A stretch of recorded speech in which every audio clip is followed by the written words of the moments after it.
উত্তর শ্যামলী পশ্চিম আগারগাঁও সমাজ কল্যাণ সমিতির 2026 সালের বার্ষিক সভা ও ইফতার মাহফিল অনুষ্ঠিত হয়েছে।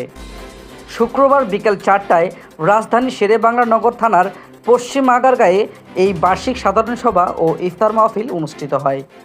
এই সময় সমিতির সদস্যরা সেখানে উপস্থিত ছিলেন এবং সমিতির কার্যক্রম সম্পর্কে বক্তব্য রাখেন শেরেবাংলা নগর থানা যুবদলের সাবেক সাধারণ সম্পাদক শাহজামাল বাবু।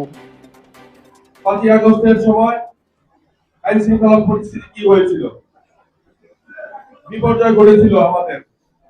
এই বিপর্যয়ের সময় 28 নং ওয়ার্ডবাসী বিভিন্ন বাড়ি মালিক সমিতির সদস্যরা রাত্র জেগে জনগণের জানমালের হেফাজতের ব্যবস্থা করেছেন। সেই সাথে আমিও ছিলাম। সবাই এখানে উপস্থিত আছেন, আপনারা সকলে এটার সাক্ষী যে আমরা সকলেই মিলে এলাকাবাসীর হেফাজতের জন্য জাগ্রত হচ্ছিলাম।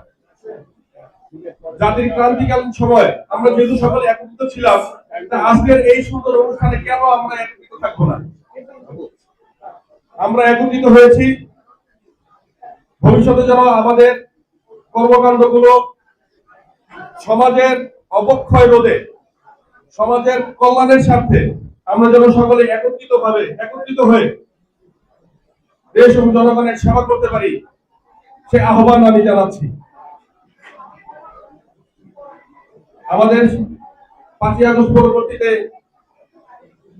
আমাদের বিভিন্ন সময় বিভিন্ন সামাজিক কর্মকাণ্ড হয়েছে।